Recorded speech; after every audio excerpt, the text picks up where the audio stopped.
Welcome back to the Rodcast. Time for Rod's rant of the day. We just talked about the latest mock drafts, the mock drafts from Mel Kiper and the latest mock draft from Daniel Jeremiah. And those guys have, well, at least Mel Kiper has three Longhorns going in the first round. He's got Byron Murphy, Xavier Worthy, and A.D. Mitchell going in the first round. Daniel Jeremiah's got two Longhorns going in the first round, Byron Murphy and A.D. Mitchell. He actually both of those mock drafts have A.D. Mitchell going to the Kansas City Chiefs, which is very different than the immediate post combine mock drafts by guys like Lance Zierlein and Dane Brugler, and even Mel Kiper before the NFL combine. He actually had Xavier Worthy going to the Kansas City Chiefs, and now all that has flipped. It looks like A.D. Mitchell may be the popular pick for the Kansas City Chiefs. Either way, if a Texas wide receiver ends up with Patrick Mahomes, we all agree that that guy's winning. That guy's won the lottery pretty much. But anyway, those guys will be at NFL Pro Day today. At Texas. Now, a lot of those guys, since they worked out and had such great combine performances, I doubt X-Man, I doubt A.D. Mitchell, I doubt Byron Murphy work out. But there are some guys like Jalen Ford who will probably be really busy at Pro Day because he didn't do a lot at the NFL Combine. There'll be J.T. Sanders probably does some stuff at I think X-Man and A.D. Mitchell may run routes, do some of the routes and drills. But, I think the guys in terms of doing actual testing. I don't know if Ryan Watts will test either because he had such good combine numbers. Usually guys who have good combine numbers don't test at the pro day. And if you don't do some of the combine events and drills, then you'll make up for those at the pro day. So for Texas, I think Keelan Robinson will probably do some things because I think he passed on a lot of the drills at the combine, but he'll probably keep his 40 and will pass on run the 40. Like I said, Jay Witt among the players, will do everything.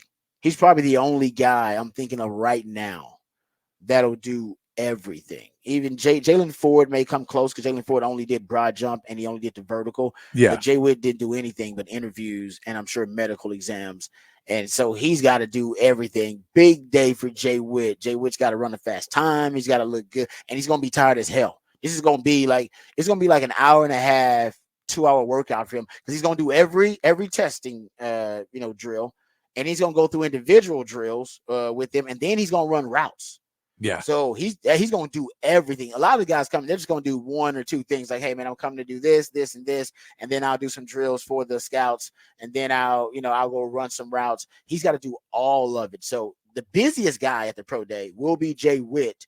The guy with the most to gain at the pro day actually won't be Jay Witt. It'll be Quinn Ewers. Now, Quinn Ewers ain't coming out this year. But Quinn Ewers is throwing at the Texas Pro Day. And it'll be the first time NFL scouts get to see him this close and get to see him interact with his teammates, get to meet the man. And a lot of times when you're drafting a player, especially in the first round, and you're drafting a player that's going to be a potential franchise quarterback, the face of your franchise, the person that you're drafting is just as important as the player that you're drafting. It doesn't matter at every position. I heard Dion say this, and he's right. It don't matter at D lineman. My D lineman, I ain't worried about him and being, the most outstanding human being and all that. I mean, we hope that he is, and we would like that. That's ideal. But he's a D lineman. He's a DB. It's okay. He's a wide receiver. But at quarterback, we all agree it's a different spotlight. Yeah. It's a different spotlight at quarterback, right? And they get to meet the man, Quinn Ewers, now. They get to meet the person and get to watch the player. Now, he's going to look great because he's going to be able to touch everybody to grass. He's going to be throwing the receivers he's been throwing to for the last 2 years. He's going to look really good out there in shorts. And the coach, I think the scouts are going to salivate over that part of the evaluation of him because, why wouldn't you evaluate Quinn Ewers when you're there looking at the other guys, right? If you're an NFL scout, you kill two birds with one stone. That's what NFL scouts do. But what I think is going to be more telling is the way he carries himself. Like body language doesn't whisper, it screams, it yells. And the way he carries himself as a quarterback, does he look like the kind of guy? Does he carry himself in a manner that implies that he could be the first quarterback taken overall? The face of the franchise, the alpha male of alpha males in that locker room, right? This is going to be his chance. You don't get a second chance to make a first impression. So a lot of the scouts that are there, GMs that are there, execs that are there. Texas had 11 guys at the combine. There are going to be a lot of NFL scouts that go, man, I'm going down there. NFL execs to go, no, I'm going to go down there. First of all, they like Austin. So they're going to come down to Austin to kick it a little bit. Yeah, free trip to Austin, go kick it a little bit. But also Texas has a really talented team overall. So they may come down here and watch spring practice too. They may come down and say, you know what, Kevin Banks going to be a first-round pick next year too. And this kid is Quinn. You know what? I'm gonna go down there and watch spring practice. I'll just get knocked out. I'll go down there. I'll go watch spring practice a little bit. I'll go down there and then I'll take in the pro day. So it might be one of those types of things. So they'll get a really good look. That's what scouts started doing in terms of saving time because they're always on the road, visit different places. Happens in all the sports. Like, no, I'm gonna go somewhere where I can watch as many great athletes as possible, and I can get evaluations on all those guys. Why they love going to Georgia and used to love going to Bama because hell, man, how many NFL players on that roster? Freshmen, sophomores, and juniors, and you can already start building up your evaluation, your dossier on players. Like, okay, yeah, this Anthony Hill kid. All right, I got some notes on him, coach. Actually, I got some notes on him from back in his like that's what scouts do. They really that's exactly how it breaks down. And for Quinn Ewers, your first chance to make a really good impression on those NFL scouts is today. I'm not worried about the throwing. He's going to do that. I'm worried about him. I'm not worried about it, but I want him to show he's got that it quality. It's a great story Mac Brown tells about DKR. He was actually hanging out with the late, great Darrell K. Royal, Willie Nelson, and George Strait. Sounds like some kind of a joke, but it ain't. And they were hanging out at the stadium, and it was doing a coaching clinic. And one of the high school coaches sees this group of icons and has the scones to walk on over there. And I give it up for him for walking over there because I don't know if I would if I saw DKR, Willie Nelson, George Strait, and Mac Brown having a conversation, cracking it up. And I'm going to come in there and intervene. No, this coach did, though.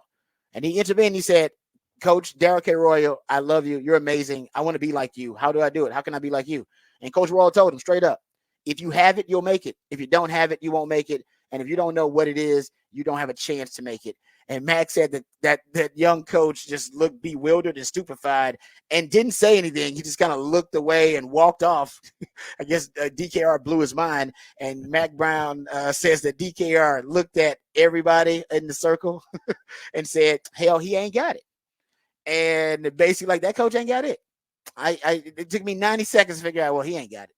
And I think that is kind of how I see Quinn Ewers' impression on these scouts. Do you have it? They'll know in the first 90 seconds to 3 minutes that they get a chance to meet you. They say that women decide in the first 90 seconds whether you are worthy of being a mate or not. It takes 90 seconds to about 3 minutes, and she's already got a mind made up like, yeah, I would or I wouldn't, or there's no way. It takes her. It's real quick. It don't happen. Like it's not something over a long period of time. She makes her mind up pretty quickly. Now, you may not know that. She may not let you know that, but she knows. And that's what the first impression, I think how powerful they can be. And for Quinn, today is going to be huge for him in that regard. Yeah, it'll be very big. And what he can carry himself in that room. Can he walk into a room full of guys that are going to be going to the NFL, going to be top picks, and look like the man? Because if you can look like you're the guy who's in charge in the room full of guys who are about to be drafted, then you can be the guy to lead a locker room and the NFL. And that's what you kind of want to see him be able to pull off in this game today. And look, I think there's going to be other fun storylines. They're going to be looking at Tavondre Sweat to see, how big he is after the combine, because they see him and they go, okay, is he maintaining weight? Is he losing weight? Is he gaining weight? They're going to watch Tavondre Sweat's weight just to. That's right. Because it is the story. You worry about guys like that because there's too many stories in the NFL of a guy getting there and then putting on an extra 30, and all of a sudden he can't do what his explosion's gone and everything kind of goes away. So they're going to be watching that. I think JT Sanders is a guy they're going to be looking at a lot because he didn't necessarily jump off the page at the combine, but he's also the number 2 tight end. So anybody who's looking for a tight end is trying to figure out where in the draft he might fall and where they can get him. They're going to want to talk to Jonathan Brooks more because he's a top running back and teams still need running backs. And they're trying to figure out where he is in his health and his, all right, we're going to ask him how many invasive questions can we talk to him about on the sideline to try and get him to fess up of how long he thinks he's still going to be out for, when he thinks he's going to be a full running back again. When can we get him on the field? So when they ask me in the meeting, what week is he going to play for us? I can give them a real answer versus, well, he says he'll be ready week 1. Or, Yeah. I man, we were trying to talk to doctors and we were trying to talk to staff. And we were talking to the other guys, what they heard. We were talking to every coach, what they heard and what this injury could mean. And we think it's week 6. We think it's week 8. And I think those are the conversations. But those guys are, to me, some of the bigger stories. And it's Quinn's day to show off to everybody because everybody else has done enough at the combine that they're all going to be there. And Jay Witt is, has to go improve it because of his injury. But we kind of know where I don't know if Jay Witt is the intangibles or if the physicality guy that you're going to see his, I mean, he's a his great athlete, numbers. but he's had so many injuries. I just wonder if he still has that. Yeah. I think he's much more a guy that you're going to see go out there and realize what he does. I think his will be them talking to the other coaches there, and the gleam in their eye when they talk about Jay Witt is going to be with the scouts. They talk about Jay Witt in a different way at Texas. Every player talks about him different. Every coach talks about him different. I think you see that from him. But, I think if JT Sanders can improve any of his odds because he really kind of slipped down after the combine because he wasn't an athletic marvel.